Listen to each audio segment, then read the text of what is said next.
ಬೆಂಗಳೂರಿನ ಕಮಿಷನರ್ ಆಗಿರುವಂತಹ ನಮ್ಮ ದಯಾನಂದ್ ಸಾಹೇಬ್ರು ಏನಿದ್ದಾರೆ, ನಮ್ಮ ಈ ದಯಾನಂದ್ ಸಾಹೇಬ್ರನ್ನ ನಾನು ಇವಾಗಲ್ಲ ನೋಡಿರೋದು. 2016, 17, 18 ಈ ಭಾಗದಲ್ಲಿ ಟ್ರಾನ್ಸ್ಪೋರ್ಟ್ ಕಮಿಷನರ್ ಆಗಿದ್ರು ಅವರು. ಹಂಗಾಗಿ ಅವ್ರಿಗೆ ಈ ಟ್ರಾನ್ಸ್ಪೋರ್ಟ್ ಲೈನ್ ಏನು ಅನ್ನೋದು ಉದ್ದ, ಆಳ, ಅಗಲ ಪ್ರತಿಯೊಂದು ಕೂಡ ಅವರು ತುಂಬಾ ಚೆನ್ನಾಗಿ ಗೊತ್ತು. ನಿನ್ನೆ ಅವರ ಸೋಷಿಯಲ್ ಮೀಡಿಯಾ, ಅಂದ್ರೆ ಅವರ ವೈಯಕ್ತಿಕ ಅಕೌಂಟ್ ಅಲ್ಲ, ಅದೊಂದು ಪೊಲೀಸ್ ಪೇಜ್, ಪೊಲೀಸ್ ಇಲಾಖೆಯವರ ಒಂದು ಪೇಜ್ ಅದು. ಅದರಲ್ಲಿ ಮಹಿಳಾ ಸಬಲೀಕರಣ ಅನ್ನೋ ಒಂದು ಹೆಸರಲ್ಲಿ ಈ ನಮ್ಮ ಯಾತ್ರಿ ಅನ್ನೋ ಒಂದು ಸಂಸ್ಥೆಯವರು ನಮ್ಮ ಕಮಿಷನರ್ ಸಾಹೇಬ್ರನ್ನ ಬಳಸ್ಕೊಂಡು ಮಹಿಳಾ ಸಬಲೀಕರಣ ಅನ್ನೋ ಒಂದು ವಿಚಾರನ, ಕಾನ್ಸೆಪ್ಟ್ ಅನ್ನ ಮುಂದೆ ಇಟ್ಟು ಪ್ರಮೋಷನ್ ಅನ್ಬೇಕೋ ಇಲ್ಲ ಅದನ್ನ ಏನಂತ ಕರಿಬೇಕೋ ನಮ್ಗಂತೂ ಗೊತ್ತಿಲ್ಲ. ನನ್ನ ಪ್ರಕಾರ ಸಾಹೇಬ್ರು ಮಹಿಳಾ ಸಬಲೀಕರಣಕ್ಕೆ ಒತ್ತು ಕೊಡೋಣ ಅನ್ನೋ ರೀತಿಯಲ್ಲಿ ಒಂದು ಒಳ್ಳೆ ಆಲೋಚನೆಯಿಂದ ದಯಾನಂದ್ ಸಾಹೇಬ್ರು ಅದನ್ನ ಪ್ರೋಸೆಸ್ ಮಾಡಿರ್ಬೋದು.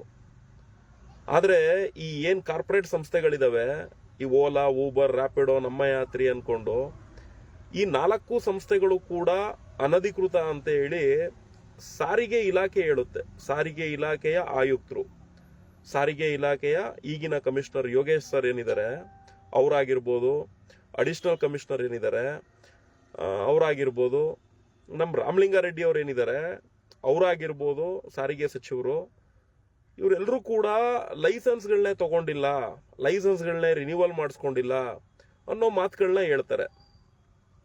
ಆದ್ರೆ ನಮ್ಮ ಪೊಲೀಸ್ ವ್ಯವಸ್ಥೆ, ನಮ್ಮ ಈಗಿನ ಕಮಿಷನರ್ ದಯಾನಂದ್ ಸಾಹೇಬ್ರು 2025 ಜನವರಿ ಇದು ಸಾಹೇಬ್ರು ಇನ್ನೂ ಅಧಿಕಾರದಲ್ಲಿದ್ದಾರೆ.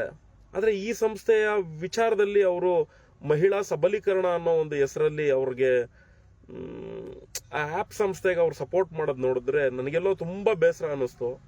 ಹಂಗಾಗಿ ಅವರು ಸೋಷಿಯಲ್ ಮೀಡಿಯಾ, ಅವರ ಫೇಸ್ಬುಕ್ ಪೇಜ್ ಅಲ್ಲಿ ಆ ಒಂದು ವಿಚಾರನ ಅಪ್ಲೋಡ್ ಮಾಡಿರೋದ್ರಿಂದ ನಾವು ನಮ್ಮ ಸೋಷಿಯಲ್ ಮೀಡಿಯಾ ಮುಖಾಂತರ ಅನಿಸಿಕೆನ ತಿಳಿಸಿ ಇದ್ರದೊಂದು ಲಿಂಕ್ ಅನ್ನ ಖಂಡಿತ ಅವರ ಒಂದು ಪೇಜ್ ಅನ್ನ ಕಾಮೆಂಟ್ ಬಾಕ್ಸ್ ಅಲ್ಲಿ ಹಾಕ್ತೀನಿ.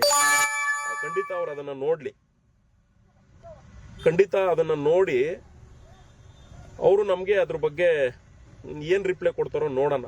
ಯಾಕೆ ಅಂದ್ರೆ ಈ ಓಲಾ, ಊಬರ್, ರ್ಯಾಪಿಡೋ, ನಮ್ಮ ಯಾತ್ರಿ ಈ ಸಂಸ್ಥೆಗಳು ಏನಿದಾವೆ ಇವರು GPS ಅಂದ್ರೆ ಅವರ ಒಂದು ಆಪ್ ಅನ್ನ ಏನ್ ಅವ್ರು ಅಪ್ಗ್ರೇಡ್ ಮಾಡಿದ್ದಾರೆ ಅದು GPS ತಂತ್ರಜ್ಞಾನದ ಮುಖಾಂತರ ಪ್ರಯಾಣಿಕರಿಗೆ ಬಿಲ್ ನ ಜನರೇಟ್ ಮಾಡಿಕೊಡುತ್ತೆ. ಇದರಿಂದ ಖಂಡಿತ ಪ್ರಯಾಣಿಕರಿಗೂ ಕೂಡ ಮೋಸ ಆಗ್ತಾ ಇದೆ. ಮತ್ತೆ ಈ ಸಂಸ್ಥೆಗಳಲ್ಲಿ ಏನು ಸೇರ್ಪಡೆ ಆಗಿದಾರಲ್ಲ, ಓನರ್ ಕಮ್ ಡ್ರೈವರ್ಸ್ಗಳನ್ನ, ಇವರೆಲ್ಲ ಏನ್ ಸೇರಿಸ್ಕೊಂಡಿದಾರಲ್ಲ ಅವ್ರಗಳಿಗೂ ಕೂಡ ಮೋಸ ಮಾಡ್ತಾ ಇದಾರೆ ಇವರು ಅಂತ ಸಾಕಷ್ಟು ಉದಾಹರಣೆಗಳು ಪ್ರತಿದಿನ ನಮ್ಮ ಸಂಘಟನೆ ಗ್ರೂಪ್ಗಳಲ್ಲಿ ಚರ್ಚೆ ನಡೀತಾನೆ ಇರ್ತವೆ. ಅದ್ರದ್ದು ಸ್ಕ್ರೀನ್ ಶಾಟ್ಗಳೆಲ್ಲ ಹಾಕಿ ಇವ್ರು ಈ ತರ ಮೋಸ ಮಾಡ್ತಾ ಇದಾರೆ, ಆ ತರ ಮೋಸ ಮಾಡ್ತಾ ಇದಾರೆ ಅಂತ ಮಾಹಿತಿಗಳನ್ನ ಕೊಡ್ತಾನೆ ಇರ್ತಾರೆ. ಆದ್ರೆ ಒಂದು ದುರ್ದೈವ ಏನು ಅಂದ್ರೆ ಎಲೆಕ್ಟ್ರಿಕಲ್ ಆಟೋಗಳು ಪರ್ಮಿಟ್ ಇಲ್ಲ. ಇದೇ ಕಾಂಗ್ರೆಸ್ ಪಕ್ಷದ ಹೈವಾನ್ ಡಿಸೋಜಾ ಅವರು ಕಾಂಗ್ರೆಸ್ ಪಕ್ಷದ ಸದಸ್ಯರಾಗಿ ಅವರೇ ಇದನ್ನ ವಿರೋಧ ಪಡಿಸ್ತಾ ಇದ್ದಾರೆ. ಕಾಂಗ್ರೆಸ್ ಸರ್ಕಾರ ಅಟ್ ಪ್ರೆಸೆಂಟ್ ರನ್ನಿಂಗ್ ಅಲ್ಲಿ ಇದೆ.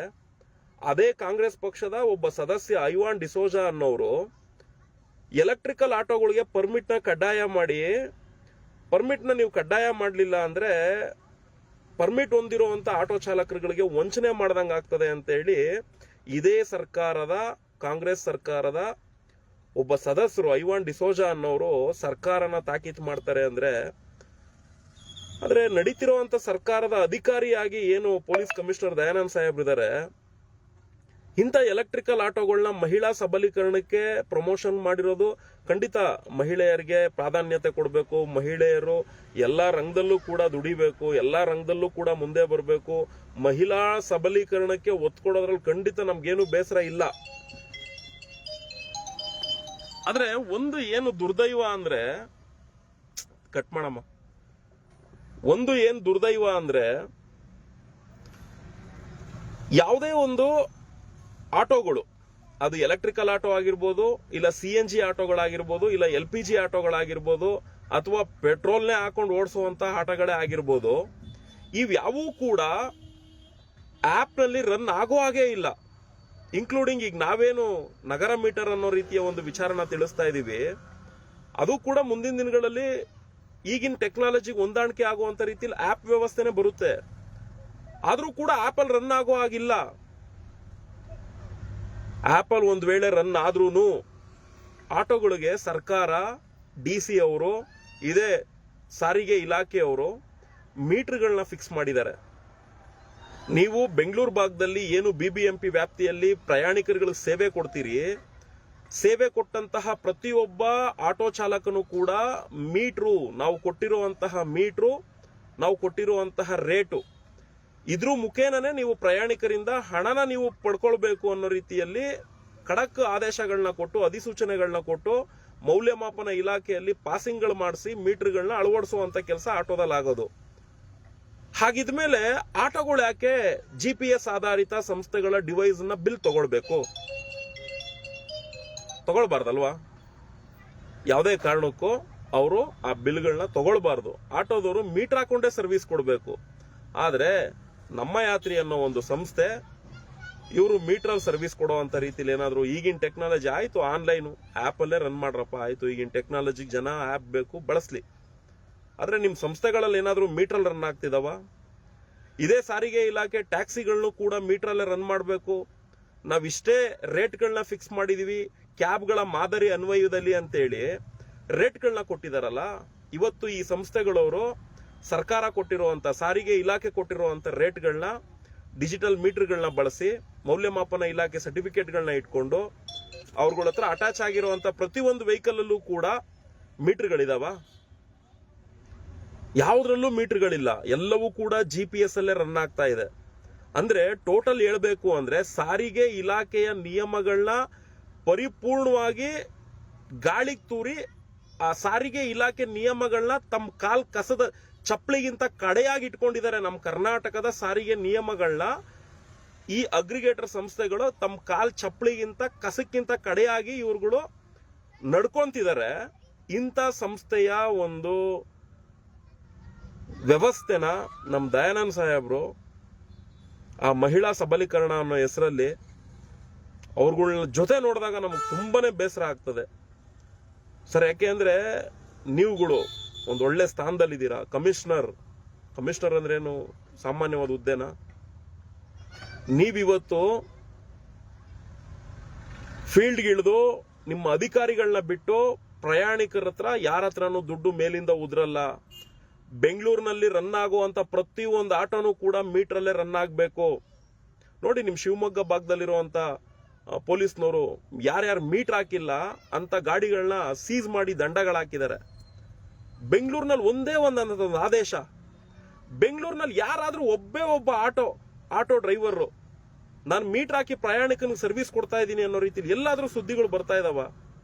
ಪೊಲೀಸ್ ಇಲಾಖೆ ಖಂಡಿತ ನೋಡಿ, ಆ SMVT railway station, Yeshwantpur railway station, ಹಲವಾರು ರೈಲ್ವೆ ಸ್ಟೇಷನ್ ಭಾಗಗಳಲ್ಲಿ ಇದೇ ಪೊಲೀಸ್ನವರು ಮೀಟರ್ ಹಾಕೊಂಡು ಹೊಡಿದೇ ಇರುವಂತ ಆಟೋಗಳಿಗೆ ಸಪೋರ್ಟ್ ಮಾಡ್ಕೊಂಡು ನಿಂತಿದ್ದಾರೆ. ಮೆಜೆಸ್ಟಿಕ್ ಇಂಥ ಕಡೆಯಲ್ಲೆಲ್ಲ ಇದೆ. ಇಂಥ ವಿಚಾರಗಳಿಗೆ ಪೊಲೀಸ್ನವರು ಸಪೋರ್ಟ್ ಕೊಡೋದ? ಎಲ್ಲಿಂದ ಬರ್ತದೆ ಪ್ರಯಾಣಿಕರ ದುಡ್ಡು? ಊರಿಂದ ಬರ್ತಾರೆ, ಎಲ್ಲೆಲ್ಲಿಂದನೋ ಬರ್ತಾರೆ, ಆಸ್ಪತ್ರೆಗಳಿಂದ ಬರ್ತಾರೆ, ಶಾಲಾ ಕಾಲೇಜುಗಳಿಂದ ಬರ್ತಾರೆ. ಬಾಯಿಗೆ ಬಂದಾಗ ಹಣ ಕೇಳ್ತಾರೆ. ಎಲ್ಲ ಆಗ್ತಾ ಇದಾರೆ ಮೀಟ್ರು? ಯಾಕೆ ಅಂದ್ರೆ ಈ ಆನ್ಲೈನ್ ಆಪ್ಗಳು ಇವ್ರುಗಳು ಯಾರು ಕೂಡ ಮೀಟರ್ ರನ್ ಆಗ್ತಿಲ್ಲ.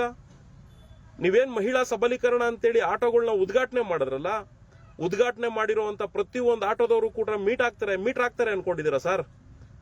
ನೀವು ಮೀಟರ್ ಅಲ್ಲಿ ಸರ್ವಿಸ್ ಕೊಡ್ತಿರುವಂತ ವ್ಯವಸ್ಥೆ ಆಪ್ಗಳನ್ನ ನಿಮ್ಮಂತ ಅಧಿಕಾರಿಗಳು ಬೆಂಬಲ ಕೊಟ್ರೆ ಖಂಡಿತ ನಾವು ಹೆಮ್ಮೆ ಪಡ್ತೀವಿ. ನಮ್ಮ ಕರ್ನಾಟಕದ ಅಧಿಕಾರಿಗಳು, ನಮ್ಮ ಕನ್ನಡಿಗರು, ನಮ್ಮ ಕನ್ನಡದವ್ರನ್ನ ಉಳಿಸ್ತಾ ಇದಾರೆ, ನಮ್ಮ ಕನ್ನಡಿಗರನ್ನ ಬೆಂತಡ್ತಾ ಇದಾರೆ ಅಂತ. ಆದ್ರೆ ಇಲ್ಲಿ ನಡೀತಾ ಇರೋದೇನು ಸರ್? ಊಬರ್ ಪ್ರಿಯಾಂಕಾ ಖರ್ಗೆ ಅವ್ರು ಸಪೋರ್ಟ್ ಮಾಡ್ತಾರೆ. ಓಲಾ ಭಾವೇಶ್ ಅಗರ್ವಾಲ್ಗೂ ಪ್ರಿಯಾಂಕಾ ಖರ್ಗೆ ಅವ್ರ ಸಪೋರ್ಟ್ ಇದೆ. ಓಲಾ ಭಾವೇಶ್ ಅಗರ್ವಾಲ್ಗೆ ಬಿಜೆಪಿ ಉಪಮುಖ್ಯಮಂತ್ರಿ ಆಗಿರುವಂತಹ ಹಿಂದೆ ಇದ್ದಂಥವರು ಕೂಡ ತುಂಬಾ ಚೆನ್ನಾಗಿದ್ದಾರೆ. ಇದೇ ಯಡಿಯೂರಪ್ಪನವ್ರ ಮುಂದೆ ಭಾವೇಶ್ ಅಗರ್ವಾಲ್ ಉಪಮುಖ್ಯಮಂತ್ರಿಗಳು ಆಗಿನ ಸಂದರ್ಭದಲ್ಲಿ ಅಶ್ವಥ್ ನಾರಾಯಣ ಅವರು ಇವರೆಲ್ಲ ಎದೆದುರುಗಡೆ ಕೂತ್ಕೊಂಡು ಮಾತಾಡಿರುವಂತ ಫೋಟೋಸ್ಗಳು ಸಾಮಾಜಿಕ ಜಾಲತಾಣದಲ್ಲಿ ನೋಡ್ತಿದ್ರೆ ನಮ್ಗೆ ಹೇಳ್ಬಾರ್ದು ಸರ್, ಅಂತ ಜಾಗದಲ್ಲಿ ಬೆಂಕಿ ಇಟ್ಕೊಳ್ಳೋ ತರ ಆಗ್ತಿತ್ತು. ಯಾಕೆ ಅಂದ್ರೆ ಈ ಸಂಸ್ಥೆಗಳು ಸರಿಯಿಲ್ಲ ಅಂತೇಳಿ ಇಂಥವ್ರ ವಿರುದ್ಧ ನಾವು ಹೋರಾಟ ಮಾಡ್ತಿದೀವಿ. ಆದ್ರೆ ಈ ಸಂಸ್ಥೆಗಳನ್ನ ಮಟ್ಟ ಹಾಕ್ಬೇಕಾಗಿರುವಂತ ಅಧಿಕಾರಿಗಳು ವಲಯ, ರಾಜಕಾರಣಿಗಳು ವಲಯ ಎಲ್ಲರೂ ಅವ್ರಿಗೆ ಸಪೋರ್ಟ್ ಮಾಡ್ಕೊಂಡು ಕೂತಿದ್ರೆ ಪಾಪ ಅಮಾಯಕ ಜನ ಯಾರ ಹತ್ರ ಹೋಗಿ ನ್ಯಾಯ ಕೇಳ್ತಾರೆ? ಇವ್ರನ್ನ ಹೆಂಗ್ ಸದೆ ಬಡಿಯಕ್ಕಾಗ್ತದೆ? ಖಂಡಿತ ಆಗಲ್ಲ, ನಮಗ್ ಗೊತ್ತಿದೆ. ಯಾಕೆ ಅಂದ್ರೆ ಇವರೆಲ್ಲ ಬಿಸ್ನೆಸ್ ಮ್ಯಾನ್ಗಳು. ಇವ್ರುಗಳನ್ನ ರೆಡ್ ಕಾರ್ಪೊರೇಟ್ ರಾಸಿ ನಮ್ಮ ಯಾವುದೇ ಸರ್ಕಾರ ಅಧಿಕಾರಕ್ಕೆ ಬಂದ್ರು ಅವ್ರ ಮಂತ್ರಿಗಳು ಅವ್ರನ್ನೆಲ್ಲಾರನು ತುಂಬಾ ಚೆನ್ನಾಗಿ ಗಮನಿಸ್ಕೊಂಡು ಇಟ್ಕೊಂಡಿದ್ದಾರೆ. ನಮಗ್ ಗೊತ್ತಿದೆ ಬೇಲಿ ಎದ್ದು ಹೊಲ ಮೇಯ್ತಾ ಇದೆ ಅಂತ. ಆದ್ರೆ ನೀವೆಲ್ಲ IAS IPS ಏನೆಲ್ಲ ಓದಿದ್ದೀರಾ ಸರ್? ನೀವು ಓದಿರೋ ಅಂಥದ್ದು ನಾವ್ ಏನೇನೂ ಅಲ್ಲ, ದೃಢಮೂಲ ನೀವು ಓದಿರೋ ಅಂತ ವಿಚಾರಗಳಲ್ಲಿ. ಅಂಥದ್ರಲ್ಲಿ ಅಂತ ಸಂಸ್ಥೆಯವ್ರುಗಳನ್ನ ನಿಮ್ಗಳ ಸಮ್ಮುಖದಲ್ಲಿ ನೋಡಿದಾಗ ಈ ರಾಜಕಾರಣಿಗಳು ಬಿಡಿ, ಇವರೆಲ್ಲ 5-5 ವರ್ಷಕ್ಕೊಂದ್ಸರಿ ಚೇಂಜ್ ಆಗೋರು. ಇವ್ರಿಗೆ ಒಂದು ಪಕ್ಷ ಅನ್ನೋದು ಇರೋದಿಲ್ಲ. ಅಧಿಕಾರ ಸಿಗ್ತದೆ ಅಂದ್ರೆ ಆ ಪಕ್ಷನ ಬೇಕಾದ್ರೆ ತೇಜೋವಧೆ ಮಾಡಿ ಬಂದು ಈ ಪಕ್ಷಕ್ಕೆ ಸೇರ್ಕೊಂಡ್ಬಿಡ್ತಾರೆ. ಹಂಗಾಗಿ ರಾಜಕಾರಣಿಗಳು ಬಿಡಿ, ಅವ್ರ ಬಗ್ಗೆ ಏನ್ ಮಾತಾಡಂಗೆ ಇಲ್ಲ. ಅವರೆಲ್ಲ ಪುಡಾರಿಗಳು ಅಂತಾನೆ ನಾವು ಕರೆಯೋದು. ಆ ಪುಡಾರಿಗಳ ಬಗ್ಗೆ ನಾವು ತಲೆನೂ ಕೆಡ್ಸ್ಕೊಳ್ಳಲ್ಲ. ಆದ್ರೆ ಅಧಿಕಾರಿಗಳು ವಲಯ ಏನಾಗ್ತಿದೆ ಸರ್? ನಮ್ಗೇನು ಇಲ್ಲ ಸರ್. ನೀವು ಅಲ್ಲೇನು ಆ ಸೋಷಿಯಲ್ ಮೀಡಿಯಾದಲ್ಲಿ ನಿಮ್ಮ ಒಂದು ಪೊಲೀಸ್ ಪೇಜ್ ನಲ್ಲಿ ಆ ಒಂದು ವಿಚಾರ ಹಾಕಿದೀರಾ, ತುಂಬಾ ಜನ ಅದನ್ನ ಫಾಲೋ ಮಾಡೋರಿದ್ದಾರೆ. ಇವನ್ ನಾನು ಕೂಡ ಆ ಪೇಜ್ ನ ಫಾಲೋ ಮಾಡ್ತಿದ್ದೀನಿ. ಏನ್ ಸಂದೇಶ ಹೋಗ್ತಿದೆ ಸರ್? ಅವ್ರುಗಳನ್ನ ನಾವು ಪ್ರತಿದಿನ ವಿರೋಧ ಮಾಡ್ತಾ ಇದೀವಿ. ಅವ್ರುಗಳೆಲ್ಲ GPS ಟೆಕ್ನಾಲಜಿಯಲ್ಲಿ ಕಸ್ಟಮರ್ಗಳಿಗೆ ವಂಚನೆ ಮಾಡ್ತಿದ್ದಾರೆ. ಈ ಕಡೆ ಡ್ರೈವರ್ ಸಮೂಹಕ್ಕೆ ವಂಚನೆ ಮಾಡ್ತಿದ್ದಾರೆ. ಸ್ವಂತ ಫ್ಲೀಟ್ಗಳನ್ನ ಮಾಡ್ಕೊಂಡು ನೋಡಿ, ಮಹಿಳಾ ಸಬಲೀಕರಣ ಅನ್ಕೊಂಡು, ಮತ್ತೆ ನಮ್ಮ ಹತ್ರನೇ ಓನ್ ಫ್ಲೀಟ್ ಇದಾವೆ, ನೀವೆಲ್ಲ ಡ್ರೈವರ್ ಕೆಲ್ಸಕ್ಕೆ ಬನ್ನಿ ಅಂತ ಹೇಳಿ. ಯಾಕೆ ಸರ್ ನಾವೆಲ್ಲ ಅವ್ರ ಹತ್ರ ಡ್ರೈವರ್ ಕೆಲ್ಸಕ್ಕೆ ಹೋಗ್ಬೇಕು? ಯಾಕೆ ಸರ್ಕಾರಕ್ಕೆ ತೆರಿಗೆ ಕಟ್ಟಲ್ವಾ? ಸರ್ಕಾರದ ಕಡೆಯಿಂದ ಸ್ಕೀಮ್ಗಳು ಬಿಟ್ಟು ಬಡವ್ರಿಗೆ ಹೆಲ್ಪ್ ಮಾಡುವಂತ ರೀತಿಯಲ್ಲಿ ವೆಹಿಕಲ್ಗಳು ಕೊಟ್ಟು ಯಾಕೆ ಬಡವರು ಓನರ್ ಕಮ್ ಡ್ರೈವರ್ ಆಗಿ ಬದುಕೋದು ಬೇಡವಾ? ಬೆಂಗಳೂರಿನಲ್ಲಿ ಹೋಗ್ತಾ ಇದೆ, ಕಂಪ್ಲೀಟ್ಲಿ ನಾಶ ಆಗಿ ಹೋಗ್ತಾ ಇದೆ. ನಾವೆಲ್ಲರೂ ಕೂಡ ಈ ಹಿಂದಿ ವಾಲಾಗಳು, ಈ ಹೊರ ರಾಜ್ಯದಿಂದ ಏನ್ ಬಂದಿದಾರಲ್ಲ ಇಲ್ಲಿ ಬಿಸ್ನೆಸ್ ಮಾಡ್ಕೊಂಡು, ಇವ್ರುಗಳು ಗುಲಾಮ್ರಾಗ್ತಾ ಇದೀವಿ ನಾವು ಕನ್ನಡಿಗರು. ಏನೋ ನಿಮ್ ಪೀಳಿಗೆ ಹೋಗ್ಬಿಡುತ್ತೆ ಸರ್, ನಿಮ್ ಪೀಳಿಗೆನೂ ಆರಾಮಾಗಿ ಹೋಗುತ್ತೆ. ನಾವು ಕೂಡ ಈಗ ಆಲ್ಮೋಸ್ಟ್ ಆಲ್ರೆಡಿ ಒಂದು 40 ಬರ್ತಾ ಇದೀವಿ, 36 37. ನಮ್ಮ ಪೀಳಿಗೆನೂ ಹೋಗ್ಬಿಡುತ್ತೆ. ಆದರೆ ನೆಕ್ಸ್ಟ್ ಬರೋ ಪೀಳಿಗೆಗಳು ಇವ್ರುಗಳ ಹತ್ರ ಗೊಡ್ ಸಲ ಮಾಡ್ಕೊಂಡು, ಇವ್ರುಗಳು ಏರುವಂತಹ ಒತ್ತಡಗಳನ್ನ ಏರಿಸ್ಕೊಂಡು ಜಿದ್ದಾಳ್ ತರ ಬದುಕ್ಬೇಕಾ ಸರ್? ಹೋಗ್ಲಿ, ಕೋಟ್ಯಾಂತರ ರೂಪಾಯಿ ದುಡ್ಡನ್ನ ಮಾಡ್ತೀವಿ, ಕೋಟ್ಯಾಂತರ ರೂಪಾಯಿ ಸುಲಿಗೆ ಮಾಡಿರ್ತೀವೋ, ಇನ್ನೊಂದು ಮಾಡಿರ್ತೀವೋ, ಮತ್ತೊಂದು ಮಾಡಿರ್ತೀವೋ. ಎಲ್ಲಿ ಯಾರು ತಿನ್ನಕ್ಕಾಗ್ತದೆ ಸರ್? 100 ಎಕರೆ 200 ಎಕರೆ ಜಾಗ ಮಾಡ್ಕೊಂಡ್ರವನು ಲಾಸ್ಟಲ್ಲಿ ಏನೂ ಇಲ್ಲ, ಎಲ್ಲ ಬಿಟ್ಬಿಟ್ಟು ಹೋಯ್ತಾ ಇರೋದೆ. ಆ ಒಂದು ಎಕರೆಗಟ್ಲೆ ಜಾಗನ ಮಕ್ಳುಗಳು ಕಿತ್ತಾಡೋದು ನೋಡ್ಬೇಕು. ಯಾಕಾದ್ರೂ ಅವ್ರ ಅಪ್ಪ ಆಸ್ತಿ ಮಾಡಿದ್ರೋ, ಆ ಮಾಡಿರೋ ಆಸ್ತಿನ ಇವ್ರು ಯಾಕೆ ಬಡ್ದಾಡ್ಕೊಂಡು ತಿಂತವ್ರೋ, ತಲೆ ಎಲ್ಲ ಒಡೆದಾಡ್ಕೊಂಡು ಕೇಸ್ಗಳು ಹಾಕೊಂಡು ಒಬ್ರಿಗೆ ನೆಮ್ಮದಿ ಇಲ್ದಂಗೆ ಲೂಟಿ ಮಾಡ್ಕೊಂಡು ತಿನ್ನೋ ಅನ್ನೋ ರೀತಿಯಲ್ಲಿ ಅವ್ರಗಳ ಪರಿಸ್ಥಿತಿಗಳಾಗ್ಬಿಟ್ಟವೆ. ಇವತ್ತು ಹಣ ಮಾಡಿದ್ರು, ಆಸ್ತಿ ಮಾಡಿದ್ರು, ಏನೇ ಮಾಡಿದ್ರು ಕೂಡ ಮನುಷ್ಯನಿಗೆ ನೆಮ್ಮದಿಗಳಿಲ್ದಿರೋ ರೀತಿಲೂ ಕೂಡ ಸೃಷ್ಟಿ ಆಗ್ಬಿಟ್ಟಿದೆ. ಅಂಥದ್ರಲ್ಲಿ ನಮ್ಮ ಕನ್ನಡಿಗರ ಅಸ್ಮಿತೆಗಳು ಹಾಳಾಗ್ತಾ ಇದಾವೆ ಇವ್ರನ್ನೆಲ್ಲ ಬೆಳೆಸ್ತಾ ಇರೋದ್ರಿಂದ. ಯಾರು ಸರ್ ಇವ್ನು? ನಮ್ಮ ಯಾತ್ರಿ ಅವ್ನು ಯಾರು? ಕೇರಳ ಇಂದ ಬಂದಿದ್ದಾನೆ, ಆಯ್ತು ಬರ್ಲಿ, ಬಿಸ್ನೆಸ್ ಮಾಡ್ತಿದ್ದಾನ, ಮಾಡ್ಲಿ. ಲೀಗಲ್ ಆಗಿದ್ದಾನ? ತೋರಿಸ್ಲಿ ಅವನು. ನಾನು ಅಗ್ರಿಗೇಟರ್ ಲೈಸೆನ್ಸ್, ಟ್ಯಾಕ್ಸಿ ಸರ್ವಿಸ್ ಕೊಡ್ತಾ ಇದ್ದೀನಿ, ನಾನು ಅಗ್ರಿಗೇಟರ್ ಲೈಸೆನ್ಸ್ ತಗೊಂಡಿದ್ದೀನಿ ಅಂತ ಶೋ ಅಪ್ ಮಾಡ್ಲಿ. ನಾನು ಆಟೋ ಸರ್ವಿಸ್ ಕೊಡ್ತಾ ಇದ್ದೀನಿ ನನ್ನ ಆ್ಯಪಲ್ಲಿ, ನಾನು ಅಗ್ರಿಗೇಟರ್ ಲೈಸೆನ್ಸ್ ತಗೊಂಡಿದ್ದೀನಿ ಅಂತ ಶೋ ಅಪ್ ಮಾಡ್ಲಿ. ಆಟೋ ಕೊಡಕ್ಕೆ ಬರಲ್ಲ, RTO ಇಲಾಖೆನೇ ಹೇಳುತ್ತೆ.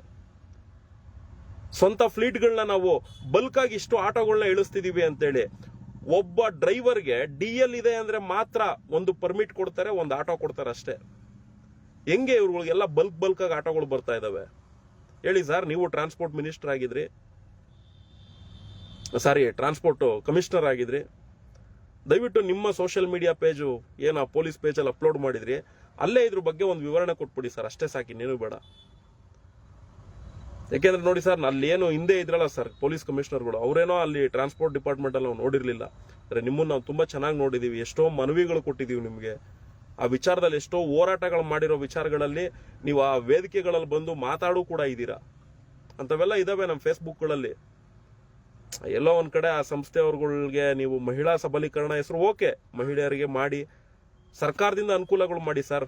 ಸರ್ಕಾರದಿಂದ ಆಟೋಗಳು ಕೊಡಿಸಿ, ಸರ್ಕಾರದಿಂದ ಮಹಿಳೆಯರಿಗೆ ಆಟೋ ಕೊಡಿಸಿ, ಸರ್ಕಾರ ಹೇಳಿರುವಂಥ ರೇಟಲ್ಲಿ ಮೀಟರ್ ಹಾಕೊಂಡು ಸರ್ವಿಸ್ ಕೊಡಿ ಅನ್ನೋ ರೀತಿಯಲ್ಲಿ ಮಹಿಳೆಯರಿಗೆ ಸಬಲೀಕರಣ ಮಾಡಿಸಿ ನಾವು ಹೆಮ್ಮೆ ಪಡ್ತೀವಿ ಸರ್, ಚಪ್ಪಾಳೆ ಹೊಡಿತೀವಿ. ನಮ್ಮ ಕನ್ನಡಿಗರನ್ನ ಬೆಳೆಸ್ತವ್ರೆ, ನಮ್ಮ ಕರ್ನಾಟಕದಲ್ಲಿರೋರಿಗೆ ಬೆಂಬಲ ಕೊಡ್ತವ್ರೆ ಅಂತ. ಇವರೆಲ್ಲ ಯಾರು ಸರ್? ಇವರೆಲ್ಲ ಮುಂದೆ ಒಂದಿನ ನಮ್ಮ ಕರ್ನಾಟಕದ ಕನ್ನಡಿಗರಿಗೆ ಮಾರಕ ಆಗಿರುವಂತಹ ಕ್ಯಾನ್ಸರ್ಗಳು ಇವರು. ಓಲಾ, ಊಬರ್, ರ್ಯಾಪಿಡೋ, ನಮ್ಮ ಯಾತ್ರಿ ಇವ್ರು 100% ಕ್ಯಾನ್ಸರ್ಗಳೇ ಇವರು. ಇವರಿಂದ ಯಾವುದೇ ಕಾರಣಕ್ಕೂ ಒಳ್ಳೇದಾಗಲ್ಲ. ಎಲ್ಲ ಒಂದ್ ಕಡೆ ಅದನ್ನ ಪೋಸ್ಟ್ ನೋಡಿ ಬೇಜಾರಾಯ್ತು, ನಾನು ಅಲ್ಲೂ ಕೂಡ ಬಂದು ಕಾಮೆಂಟ್ ಹಾಕಿದ್ದೀನಿ. ಈ ಲೈವ್ದು ಕೂಡ ಲಿಂಕ್ ತೊಗೊಂಬಂದಲ್ಲಿ ಫೇಸ್ಬುಕ್ಕಲ್ಲಿ ಹಾಕ್ತೀನಿ. ನಿಮ್ಮ ಪೇಜಲ್ಲೇ ಇದ್ರ ಬಗ್ಗೆ ಒಂದು ಕ್ಲಾರಿಟಿ ಕೊಟ್ಬಿಡಿ ಸರ್, ನಾವು ನೋಡಿ ಖುಷಿ ಪಡ್ತೀವಿ. ಧನ್ಯವಾದ ಸರ್ ನಿಮ್ಮ ಸೇವೆಗೆ.